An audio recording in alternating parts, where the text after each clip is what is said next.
Welcome to Policy on Demand. I'm Sindhu Blume. And I'm Scott McCandless. It is the week of February 26th, and this is your Monday briefing. The Senate is scheduled to return from its President's Day recess today, and the House is scheduled to return on Wednesday. And Congress is returning to a pretty hefty agenda.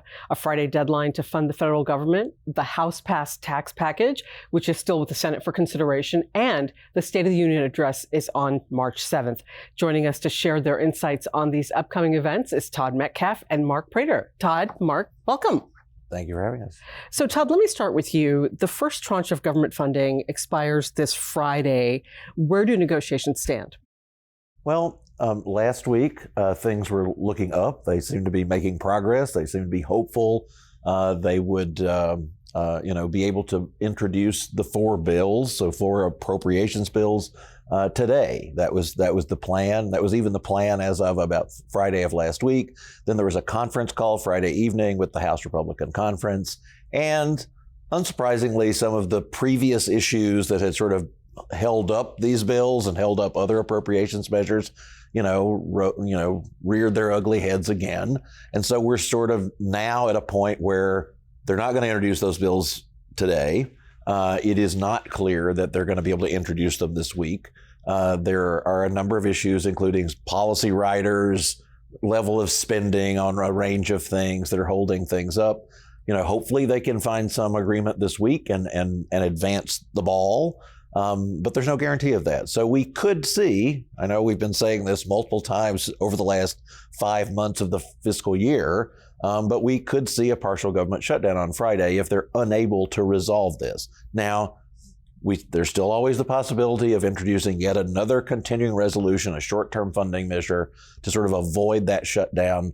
But perhaps at this point, just to from the politics, the House Republican Conference, maybe it might be better for these four relatively small appropriations bills to get that need to shut down sort of out of the system, and maybe focus on resolving it in time for that second deadline, which is next Friday. Next Friday. Okay. All right. Thank you. Mark, let me turn to you about the tax package. It has been through the House. We're still waiting for the Senate to consider it. Talk about where that stands, because a lot of our viewers are keeping an eye on this. Thanks, Sindhu. So right now where it stands is the bill is in the Senate. It passed with a very strong bipartisan support in the House. So in terms of the substance of the bill, House Democrats, House Republicans are on board with that. And Leader Schumer's indicated that Senate Democrats are largely on board with the substance as well. The question is, where are Senate Republicans? And there has been some concerns expressed publicly about both the substance and the process of how the bill could be handled in the Senate. Some of the concerns on process, especially from Ranking Member Crapo, have centered on Republicans having a chance to offer amendments. On the substance, the discussion's been more about features of the proposed child tax credit expansion, such as the look-back provision. The other thing to think about is, where does this go? What's the vehicle? And Todd just gave us an update on the appropriations process. It's certainly a place where it could go. There was some thinking that it could also go on a federal aviation reauthorization, but it looks like that's going to be extended, perhaps cleanly, through May 10th, so that would put that date pretty far out there. And finally, if he were to do so, Leader Schumer could consider bringing up the House bill. Right. Although, again, Republicans would be asking for some kind of process agreement on that. Okay. Todd, if we could turn to the State of the Union address coming up on March 7th, what might we expect to hear during that speech?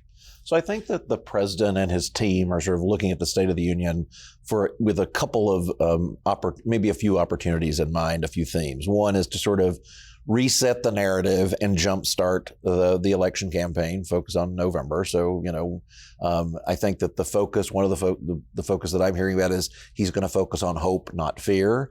And he's going to, the way he's going to sort of talk about hope is to focus on a number of the domestic wins that the administration has had in his, in his first term, including the prescription drug price negotiation, the insulin cap, infrastructure, clean energy, student loan forgiveness, a few of the things we've all seen in the news a lot. He's going to, I think, focus interestingly on the economy, because we've obviously seen the stock market hitting record highs. We've seen record unemployment sort of over in terms of number of months of low unemployment, 14 million new jobs, according to the Labor Department statistics during his administration. And frankly, gas prices have come down a little bit, and everybody knows that gas prices, everybody fixates on that because you see those big red numbers everywhere you go in town. So I think he's going to focus on the economy, interestingly, because it's not always been considered a strong point. And then I think he's going to talk about protecting democracy, both here and abroad. So I think we'll expect to hear about the need, assuming that they haven't already done it, I think we'll hear about the need to get the Ukraine funding, the Taiwan funding, the Israel, Gaza sort of humanitarian aid and funding. I think we'll hear about that. And again, that emphasis on hope, not fear. I think that's sort of where I think we'll see where the State of the Union goes. The other last thing that I should have mentioned is we obviously had a failure to reach a border agreement, at least pass a border agreement, I should say. There is some discussion that he might issue a broad executive order before the State of the Union to say, okay, Congress, you didn't get the job done. I can't do everything you can do, but here are all the things that I'm going to try to do to shore up the border, because he knows that that's a weakness. And so I expect we'll see some conversation about that as well.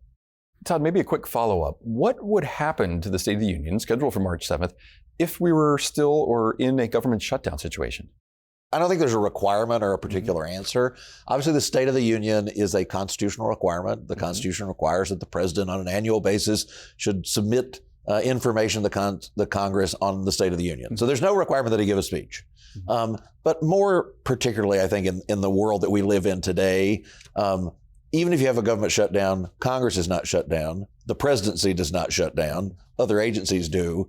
So it would really be up to, I think, the Speaker of the House, who extends the invitation to present the State of the Union to the Congress, and the President, whether they think it would be appropriate to deliver the speech given the government shutdown. Because the security, et cetera, all those folks have sort of emergency exemptions from a shutdown. So they're going to still be working. So it really would just be a matter of, perhaps the optics or the politics of going forward during a shutdown. Mark, finally, a question for you. With all that's going on, where do you expect or recommend companies focus over the next couple of weeks?